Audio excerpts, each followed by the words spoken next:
Olá, pessoal, eu sou a Emanuele e vou fazer a revisão da parte de hemodinâmica com vocês. Bom, primeiro a gente tem que entender o que é o fluxo sanguíneo. O fluxo sanguíneo, né, como qualquer outro fluxo de líquido, vai ser a quantidade, né, do líquido que passa por determinado ponto. No caso, a quantidade de sangue que passa por determinado ponto da circulação durante um certo intervalo de tempo. Então, aqui né, a gente tem o comparativo como se fosse o encanamento, né, da sua casa, por exemplo, né? Se você tivesse lá no teu encanamento e conseguisse delimitar, né, claro que isso não seria possível porque estaria em movimento, mas tá, se a gente conseguisse delimitar um volume e marcasse, né, um ponto nesse encanamento, então a gente teria que ver quanto tempo, né, esse volume demorou para passar completamente por esse ponto fixo. E assim a gente conseguiria, né, determinar o valor do fluxo, tá? Então o fluxo ele vai ser expressado, né, sempre por uma unidade de volume por uma unidade de tempo. No caso, né, para o fluxo sanguíneo, geralmente em ml por minuto ou em litro por minuto. O fluxo sanguíneo total na circulação de um adulto em repouso ele vai ser o equivalente, né, ele vai ser equivalente ao débito cardíaco, que é de 5 litros por minuto. E também os fatores que determinam, né, que vão determinar esse fluxo, vai ser o gradiente de pressão e a resistência vascular. O gradiente de pressão, né, ele vai ser a diferença de pressão entre um ponto e outro. Então, o sangue sempre vai fluir da área de maior pressão para a área de menor pressão. E a resistência vascular vai ser, né, vai ser a força contrária, né? Vai ser o que vai ter vai dificultar o fluxo do sangue. Então, por isso que é inversamente proporcional. Esse fluxo sanguíneo ele pode ser laminar ou turbulento. O fluxo laminar, ele, né, que é na maioria, né, dos nossos vasos, ele vai ser o fluxo sanguíneo estável. E ele tem essa característica de velocidade que se fala um perfil parabólico de velocidade. O que quer dizer isso? Quer dizer que aqui na mais próxima parede dos vasos, né, a velocidade vai ser menor. Isso acontece porque as moléculas ali do sangue elas vão aderir à parede, né, parcialmente, vão ter uma interação maior com a parede ali do vaso, e isso vai diminuir a velocidade. Enquanto no centro do vaso isso não acontece, vai deslizar, né, sobre as outras moléculas ali com mais facilidade, então por isso que a velocidade é maior. Já no fluxo turbulento, já é o fluxo totalmente desorganizado, né? Você não tem nenhum tipo de padronização desse fluxo. E ele vai acontecer em algumas situações, como, né, quando você tem um fluxo sanguíneo muito intenso, ou uma alteração súbita do diâmetro do vaso, que pode ser no caso de uma obstrução, por exemplo. Quando você tem diâmetros de vaso muito grandes, ângulos fechados, e também a própria natureza pulsátil do fluxo pode, né, levar ao turbilhonamento. O número de Reynolds, né, que está expressado aqui, ele vai nos mostrar a tendência de um fluxo, né, ser turbulento ou não. O número de Reynolds, né, ele vai ser a velocidade do fluxo vezes o diâmetro do vaso, vezes a densidade do sangue, divididos pela viscosidade. Desse modo, né, se você tem um número de Reynolds maior que 2.000, você tem um fluxo turbulento em qualquer situação. A literatura traz, né, que se você encontra o número de Reynolds entre 200 e 400, que é o caso assim de grandes vasos, você vai ter, né, um fluxo turbulento em alguns ramos desses vasos, mas nas partes, né, mais lisas você vai ter o fluxo laminar. Já, né, para números acima de 2.000, você vai ter esse fluxo turbulento daí em qualquer situação. Uma observação é que no fluxo turbulento, né, o atrito é muito maior. Então, que você vai ter, né, as moléculas se chocando com a parede do vaso. Isso vai aumentar consideravelmente a resistência vascular. Para manter o fluxo constante, aumentando a resistência vascular, você vai ter um aumento na pressão. porque, né, aumentando a resistência vascular, a tendência é que o fluxo diminua. Então, você tem que aumentar a pressão para esse fluxo se manter constante. Sobre a velocidade, né, do fluxo, ela vai variar, né, de acordo com a área de seção transversal. Então, no nosso, né, sistema circulatório, a gente tem, né, artérias, arteríolas, capilares, vênulas, que têm áreas de seções, né, áreas de seção transversal diferentes. A equação de fluxo, né, que é fluxo é igual a velocidade vezes a área da secção transversal. O que que isso nos diz? Se eu diminuo a área da seção transversal, para eu manter meu fluxo constante, eu necessariamente preciso aumentar a velocidade. E o contrário também, né? Se eu aumentar a área da seção transversal, a minha velocidade vai diminuir. E assim eu consigo ter o fluxo, né, constante. Tudo que vai entrar, né, no vaso vai sair. O princípio de Bernoulli, ele traz a ideia, né, de conservação da energia para os fluidos. Então, o princípio de Bernoulli, ele tem, né, vamos dizer, três partes, né, três componentes. Ele tem um componente que é o potencial gravitacional, né, mgh, um componente cinético e um componente relativo à energia de fluxo, que é a pressão lateral. Ou seja, a pressão, né, que esse fluido vai exercer nas paredes ali do conduto. Aqui nesse exemplo que está mostrando aqui, você tem, né, um conduto horizontal, então você não vai ter a componente gravitacional. Mas a gente tem aqui a componente cinético, né, porque o fluido está se deslocando, e, e a pressão lateral dos vasos. E o que que a gente percebe? A energia ela tem que se manter constante. Então, quando eu tenho aqui a diminuição da área de seção transversal, como a gente tem ali em B, você vai ter um aumento da velocidade, ou seja, você vai ter um aumento do componente cinético, né? Porque o componente cinético aqui vai ser o μ ao quadrado sobre 2. Desse modo, para, né, a energia se manter constante, o componente relativo à pressão lateral vai diminuir. É o que está mostrando aqui. Então, a pressão lateral diminuiu, enquanto o componente cinético aumentou, né? E o contrário também é verdadeiro. Aumentei a seção transversal, minha velocidade diminuiu, meu componente cinético diminuiu, o equivalente é a minha pressão lateral aumentou. Na prática, né, o que isso tem a ver? Por exemplo, quando você tem uma obstrução, né, uma aterosclerose, por exemplo, você vai ter justamente um estreitamento, né, como seria o caso aqui em B. E isso pode levar, né, a um aumento considerável na velocidade. Então, o teu componente cinético vai aumentar. Como o teu componente cinético aumentou, a tua pressão lateral vai diminuir. Então, isso o que pode acarretar é que você não vai ter uma perfusão como deveria, né, nos capilares ali da região, justamente por causa disso, porque a pressão lateral vai estar diminuída, então isso pode atrapalhar, né, na perfusão ali das trocas do sangue para os tecidos. A lei de Poiseuille, ela também, né, ela traz uma definição para o fluxo, mas ela relaciona o fluxo com o gradiente de pressão, o raio, né, o raio do vaso à quarta, a viscosidade e o comprimento. Então, o que que ela diz aqui?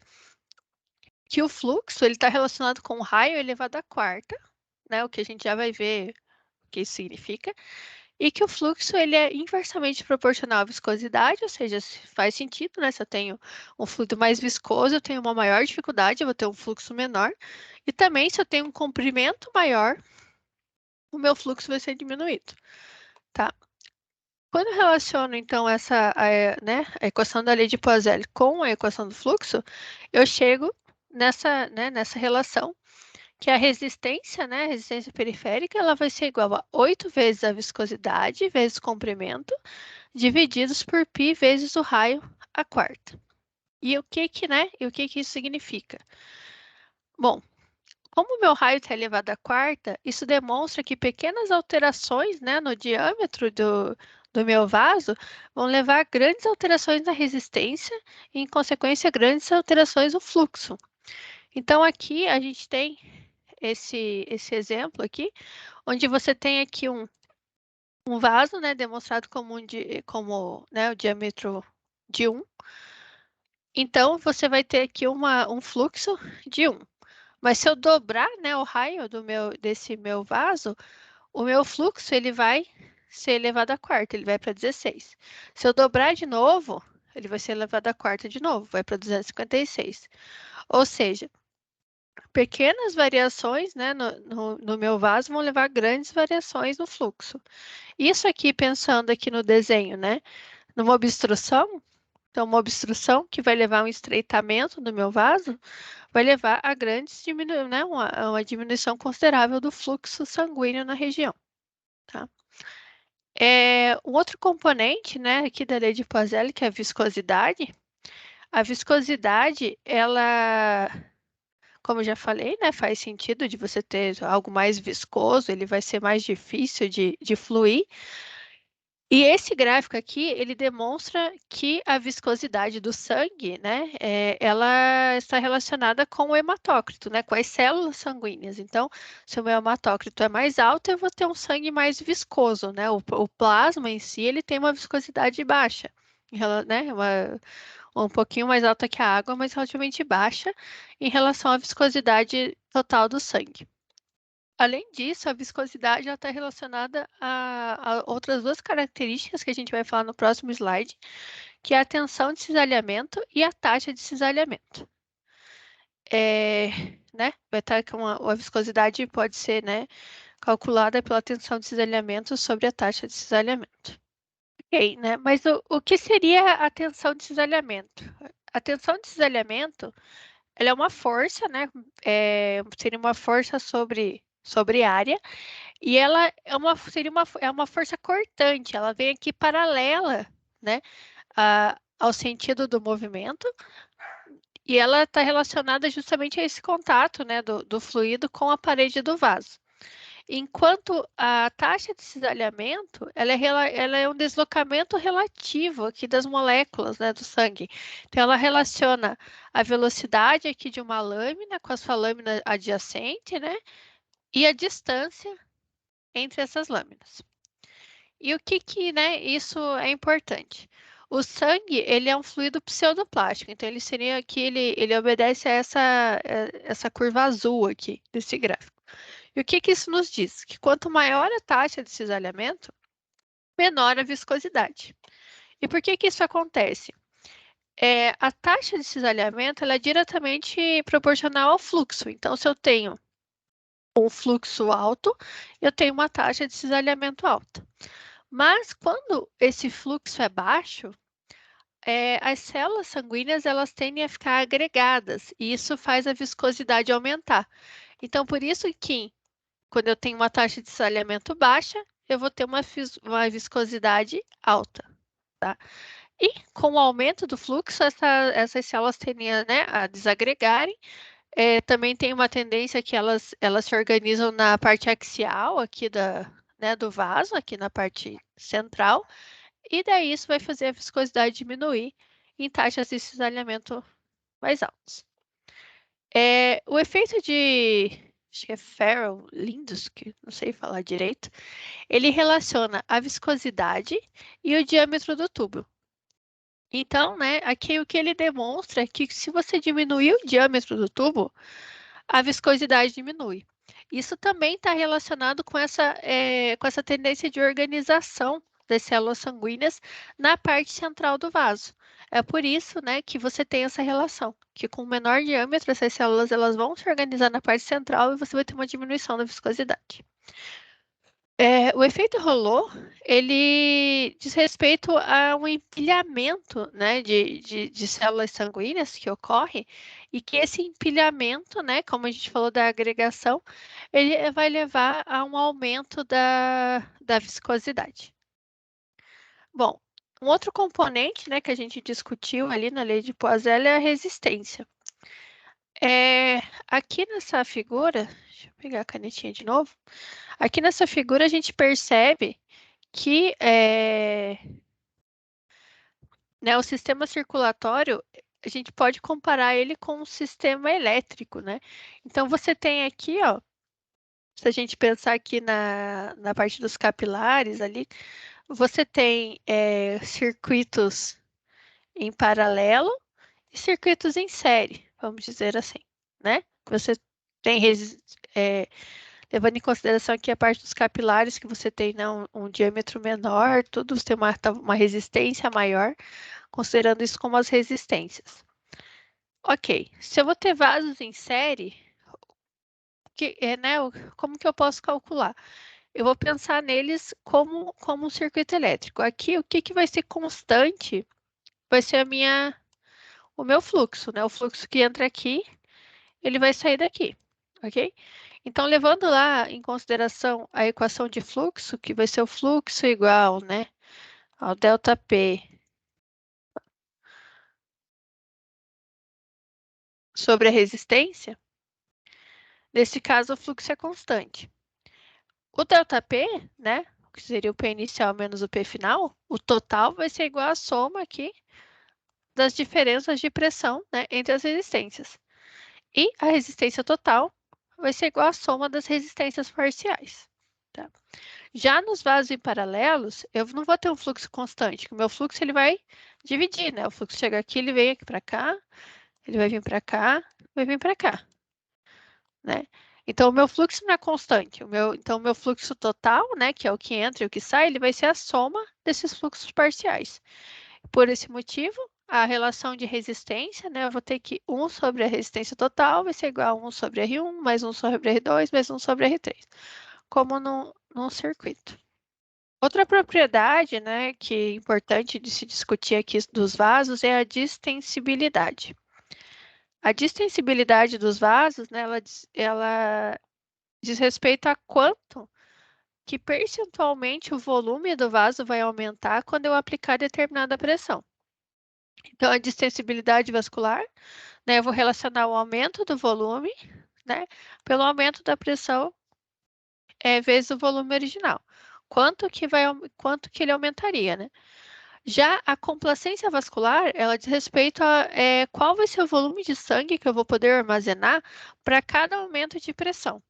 Então, levando em consideração, né, que eu vou aumentar aqui, eu aumentei a pressão, eu vou aumentar a minha capacidade de armazenamento. Igualando, né, essas duas aqui, eu vou ter que a complacência vascular é igual a distensibilidade vascular vezes o volume original do vaso. Né? Então, se o vaso é mais complacente, né, se ele é mais distensível, ele vai ser mais complacente. A complacência tardia, ela, né, o que acontece? Se eu tenho um volume, né, um volume sanguíneo aumentado, assim, de uma hora para outra, uma transfusão sanguínea, o volume de sangue aumentou muito no meu vaso, o que vai acontecer? Imediatamente eu vou ter um aumento muito grande de pressão, né, dentro do vaso. Só que com o tempo, né, ali no decorrer de alguns minutos, é como se o vaso ele vai se acomodando, né? Ele é, é como se fosse uma luva apertada, uma luva né, de borracha, muito apertada, que você coloca e na hora fica muito apertada, mas ela vai se acomodando. Isso é chamado de complacência tardia, porque então você vai ter um aumento da pressão, só que a complacência tardia ela vai tender a uma diminuição dessa pressão. Isso também é válido quando o volume é reduzido, como né, numa hemorragia, por exemplo, você tem um volume reduzido, a pressão vai cair bastante, mas a tendência, né, é que o teu vaso ele vá se acomodando, a gente vai ver mais para frente algumas formas que os vasos fazem isso, e daí para tentar para que essa pressão aumente, né, volte a aumentar. Tá. Agora falando sobre a circulação sanguínea, né, propriamente dita. Então, a gente vai ter, o sangue vai sair do coração, e ele vai para artérias, né? Depois para arteríolas, depois para os capilares, que daí dos capilares vai para vênulas e para as veias. Bom, as artérias, né, elas têm um diâmetro maior aqui, e uma das propriedades importantes delas é essa daqui, que ela tem uma grande quantidade de tecido elástico, tá? E por que isso é importante? Tá? O sangue ele vai sair, né, com uma pressão muito grande, né? O ventrículo contrai, então né, esse sangue vai sair com uma pressão grande. E esse tecido elástico, né, da artéria, ele vai permitir que ela consiga se expandir e armazenar essa energia. E essa energia ela vai liberando lentamente, né? Depois né, da contração do ventrículo. Então, a gente diz que as artérias elas servem como um reservatório de pressão, né? Porque ela vai armazenar essa pressão e depois ela vai liberando essa pressão lentamente. A arteríola, né, ela ainda tem músculo liso aqui, né, mas já é bem mais fina e bem menor também. A arteríola, ela promove uma alta resistência na saída, né, do fluxo sanguíneo. E, né, ela tem músculo, tá? Então ela tem uma resistência variável. A gente vai mais para frente ali, acho que a Giovana vai falar sobre os mecanismos de regulação que vão, né, promover contração ou relaxamento da arteríola. E, né, das arteríolas vai para os capilares. Os capilares, né, são o epitélio permeável, os mais finos, porque eles justamente precisam permitir a troca de materiais entre o plasma e o líquido intersticial. Tá? Dos capilares vai para as vênulas, né, que já tem tecido fibroso, diferente, né? E daí para as veias. Bom, as veias, de forma geral, elas têm um diâmetro maior que as artérias e elas também são mais numerosas. A gente viu lá na anatomia, você tem muitas, né, tipo duas veias para uma artéria em muitas partes do corpo. Elas geralmente também ficam mais, né, superficiais do que as artérias. E elas são consideradas um reservatório de volume. Por quê? Porque elas, por ter menos tecido elástico, elas vão se expandir mais facilmente. Elas são mais complacentes, que a gente viu aquelas características anteriores, né? Então elas são mais distensíveis e mais complacentes. Então elas vão conseguir reservar um volume maior de sangue. Por isso que elas são consideradas um reservatório de volume do sistema circulatório. Lembrar também que algumas veias, né, elas têm aquelas válvulas internas, às vezes da perna ali, para permitir que o sangue suba, né, sem se você tenha retorno. Bom, aqui sobre, né, mais uma propriedade, vamos dizer assim, dos vasos. A lei de Laplace, ela vai dizer que a tensão na parede de um vaso, ela vai ser diretamente proporcional à pressão, né, a pressão interna nesse vaso, vezes o raio desse vaso. Tá, então isso significa que se eu manter lá, né, o meu raio constante e aumentando a pressão, a minha tensão na parede ela vai aumentar para conseguir comportar esse aumento de pressão, né? Isso é importante, né? Porque porque senão né, se essa tensão não suportar o aumento de pressão, o vaso vai estourar, tá? Só que né, os vasos eles têm propriedades também que eles conseguem se remodelar quando você tem alterações a longo prazo. Então, por exemplo, exemplos de remodelação vascular, a remodelação eutrófica para dentro são em pequenos vasos, né? Quando você tem um aumento da pressão arterial, eles vão contrair. Se, né, com o tempo, as células elas vão sofrer modificações, e isso vai fazer uma diminuição do lumen desse vaso, tá? Um espessamento da parede, mas você não vai ter uma alteração da seção transversal desse vaso. Já esse segundo aqui, que é a remodelação hipertrófica, são de vasos justamente que não vão se contrair. Então, você tem um aumento da pressão arterial, você vai acabar tendo um aumento da tensão, né, da parede do vaso, e isso vai levar a uma remodelação hipertrófica, né, mais no longo prazo. Né, você vai ter um aumento aqui da espessura para fora do vaso. Isso acontece também quando você faz uma implantação de uma veia safena, por exemplo, né, onde era para ser uma artéria, ela vai ela vai ser exigida, né, ela vai ter pressões maiores do que ela está acostumada e depois de um tempo ela vai ter uma espessura similar a uma artéria, por causa desse tipo de remodelação. A remodelação para fora é quando você tem um aumento da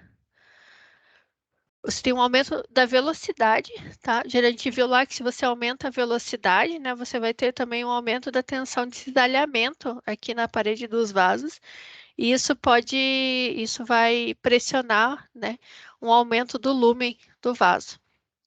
E, né, e isso, né, esse mesmo aumento de velocidade, geralmente na parte venosa, também vai levar a um espessamento aqui da veia, levando essa remodelação hipertrófica para fora. Falando um pouquinho sobre a pressão, vamos lembrar, né, que o sangue é um líquido. Tá? Ele vai se comportar como, ele vai ter uma pressão hidrostática, né? Aquela pressão de coluna d'água vai. Eu acho que até, não sei se tem alguns exercícios que falam da questão, se eu medir a pressão no coração e no pé. Sim, a gente tem vasos que estão na vertical e que vão responder, né, a pressão hidrostática, que é a MGH. Mas ele está fluindo. Então, quando ele começa a fluir pelo sistema, a pressão vai cair com a distância, tá? Em decorrência da perda de energia. Pela resistência, né? Pela resistência vascular e também pelo atrito com as paredes dos vasos. E isso faz que a gente tenha esse perfil aqui, né? Desse gráfico, onde você tem aqui a pressão na aorta maior, né? Essa aqui é a pressão sanguínea sistêmica média, e que ela vai caindo aqui no decorrer do sistema circulatório, tá? A pressão arterial média, né, ela é diretamente proporcional ao débito cardíaco e à resistência das arteríolas. Nesse outro gráfico, né, nas pressões da circulação sistêmica, é só para demonstrar. Então, você tem, né, a pressão no ventrículo esquerdo, né, oscilando, porque ele vai estar, né, ele vai contrair, vai relaxar.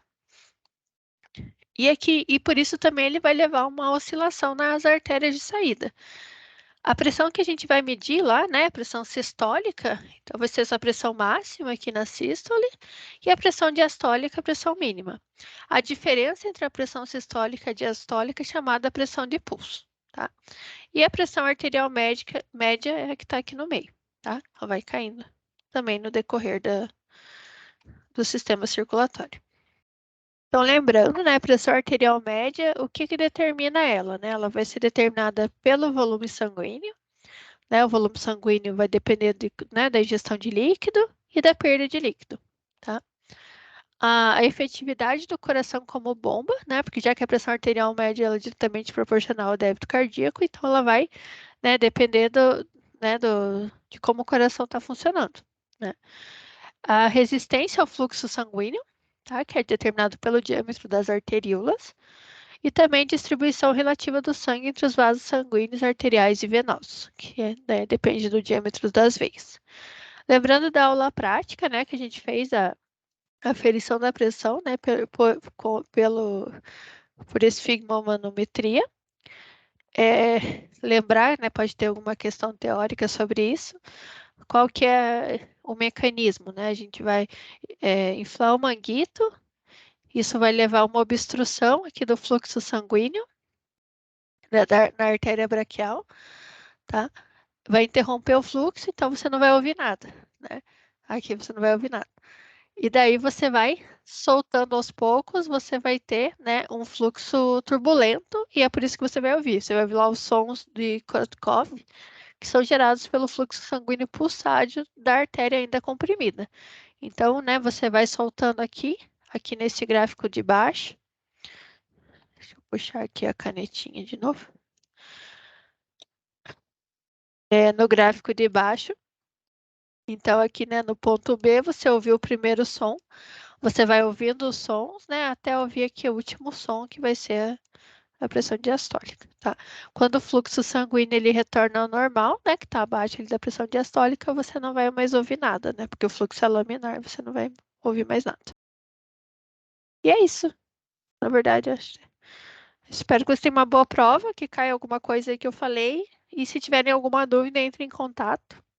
E é isso. Muito obrigada.